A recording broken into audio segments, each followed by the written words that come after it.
The annual ceremony in Stockholm, at which the Nobel Prizes are awarded, is a major media event. Each prize is worth over €1 million.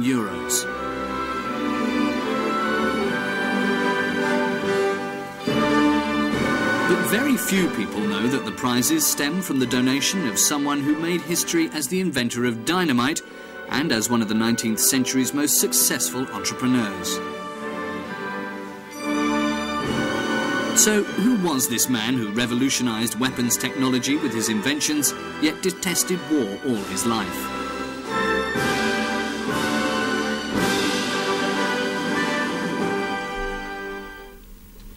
Alfred Nobel was born in Stockholm on October the 21st, 1833.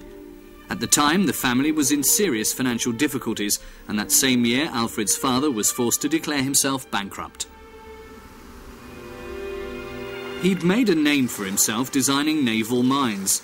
After becoming insolvent, he went to Finland and then Russia to start a new career. The family finally joined him in St. Petersburg in 1842.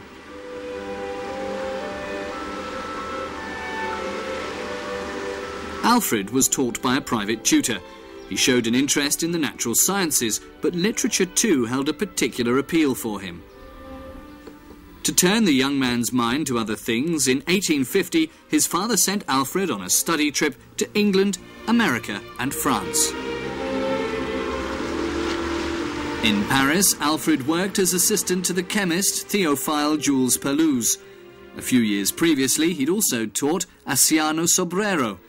In 1847, Sobrero had invented nitroglycerin by mixing glycerol with saltpeter and sulfuric acid. But Sobrero never managed to explode the new substance under controlled conditions. When an accidental explosion left him permanently disfigured, Sobrero abandoned his attempts to find a technical application for nitroglycerin. The main explosive in use at this time was black gunpowder. Developed in China some 1,000 years ago, it's the oldest known explosive. Black gunpowder became known in Europe in the early 14th century and soon found use in the military sector. It was not until the late 17th century that black gunpowder was also used in mining and road construction. But what exactly is an explosion? It's a rapid chemical reaction in which pressure and heat are released until the whole explosive has gasified. This extremely swift increase in volume creates a pressure wave which spreads in all directions.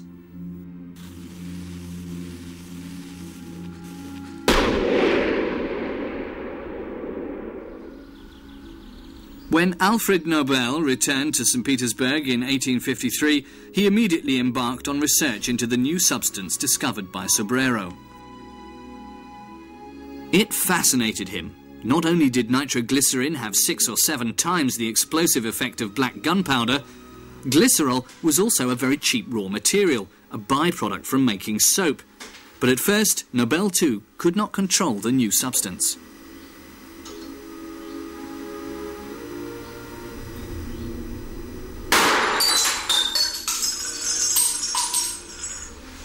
Through the Crimean War, the Nobel's factory was flourishing.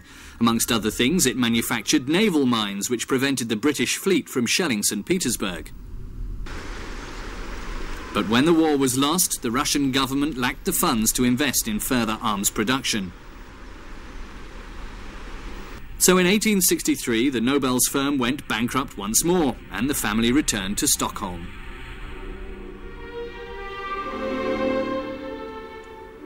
Alfred now began to make an intensive study of nitroglycerin in order to finally turn it into a manageable explosive. One of the main obstacles to the industrial production of nitroglycerin was its sensitivity to heat and vibrations. Even the slightest jolt caused the oily liquid to explode, ruling out any civil or military application.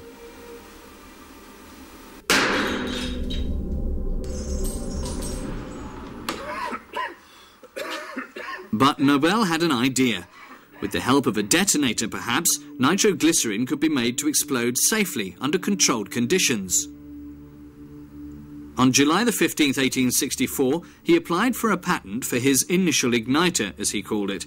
It was perhaps his most important invention. Through the ignition of a small amount of mercury fulminate in a blasting cap, a large quantity of explosive could at last be detonated under controlled conditions. Nobel, it seemed, had tamed nitroglycerin. Now production could get underway in earnest. The company began to make a profit. But then, the Nobel's laboratory in Stockholm exploded, killing 5 people, among them Alfred's younger brother, Emil. The city of Stockholm's immediate reaction was to ban all experiments within the municipal area. Despite this setback, Nobel continued his research. The explosive simply had to be made safe for industrial application. Nobel tried to bind nitroglycerin with different substances, such as gypsum and wood shavings, in order to make it insensitive to jolts and vibrations. But at first, he couldn't find any solution to the problem.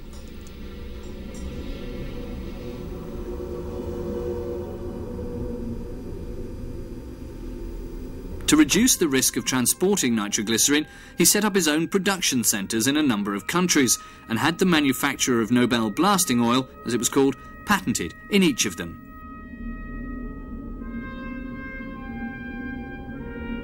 In 1865, Nobel opened a new factory in Krummel near Hamburg, but only a year later, part of it was destroyed in a violent explosion. He had the premises rebuilt immediately and continued his research undeterred, but although the damage was soon repaired, the general public remained sceptical. Various accidents gave rise to discussions in many countries on whether or not to ban nitroglycerin.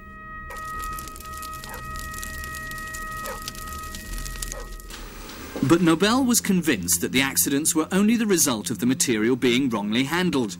Chance came to his aid. In Krummel, some blasting oil escaped but was soaked up by silica, a porous, absorbent, sandy material which the transport crate had been filled with to protect the explosive from jolts. Formed from the skeletons of primeval algae, silica was the substance Nobel had sought for so long. It made the volatile blasting oil insensitive to jarring. What's more, silica was very cheap, since there were large deposits of it near Krummel, which could be mined with ease. Nobel mixed 3 parts of blasting oil with 1 part of silica to create a paste. He thus obtained a new solid explosive that could be formed in whatever sized portions were required. Because of its enormous explosive force, he called it dynamite, from dynamis, the Greek word for power. This was the explosive the world had been waiting for. One big advantage of Nobel's dynamite was that it could be manufactured in stick form. New drilling techniques meant that the explosive could now be detonated inside the rock itself, and because of the enormous explosive force involved, it was possible to literally move mountains. At long last, major projects like the Gotthard Tunnel, the Corinth Canal and the Panama Canal could be embarked on. The 81-kilometre-long canal through the Isthmus of Panama finally linked the Atlantic and Pacific Oceans, more than halving the sea route from New York to San Francisco.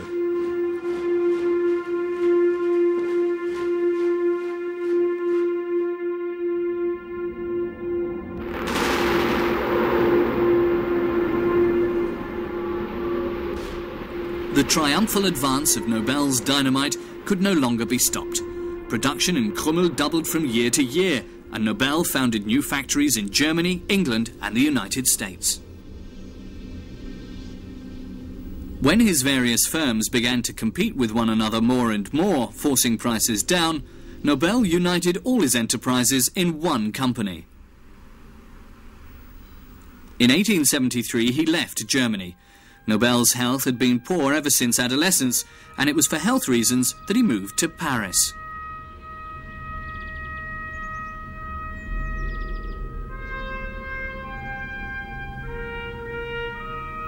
Near Paris, he had another explosives factory built. He also purchased a military training ground for carrying out research into improving his dynamite. That was because the explosive still had several drawbacks. For instance, if it came into contact with water, the nitroglycerin dissolved out, rendering the explosives useless. In 1887, Nobel solved the problem, entirely by chance. After cutting his finger on a piece of glass, he stopped the bleeding by applying collodion, a viscous solution of cellulose nitrate. This made him think about absorbing nitroglycerin with nitrocellulose, and that is how Nobel came to develop blasting gelatin.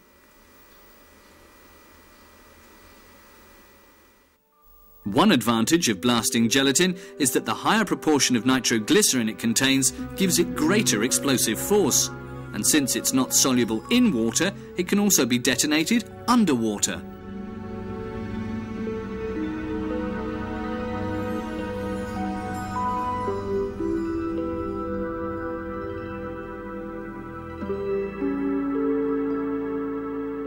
In Sweden, blasting gelatin was marketed under the name extra dynamite, and it is these gelatinized nitroglycerin products which we today call dynamite. Nobel's fame as a researcher and entrepreneur grew worldwide. To protect his discoveries with patents, he travelled far and wide with samples of explosives in his hand luggage.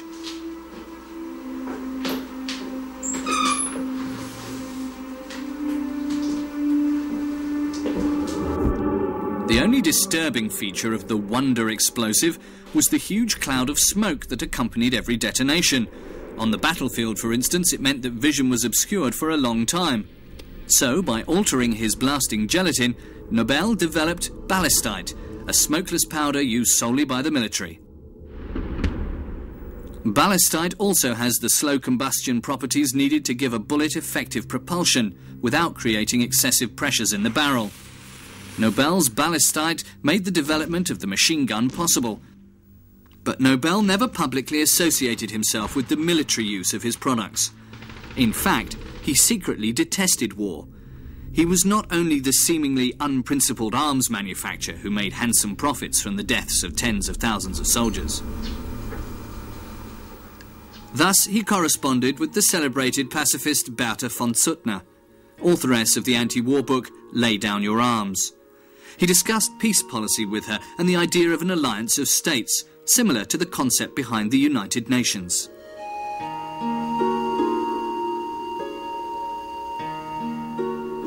In 1891, Nobel got into political difficulties. Suspected in France of espionage, he moved to San Remo in Italy.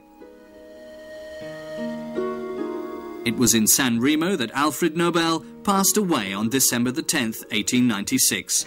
At the time, nitroglycerin was already being used to treat angina pectoris, a heart condition, but he stubbornly refused to take it and died of a stroke. By the end of his life, Alfred Nobel had applied for 355 patents. 80 factories in some 20 countries were manufacturing his explosives.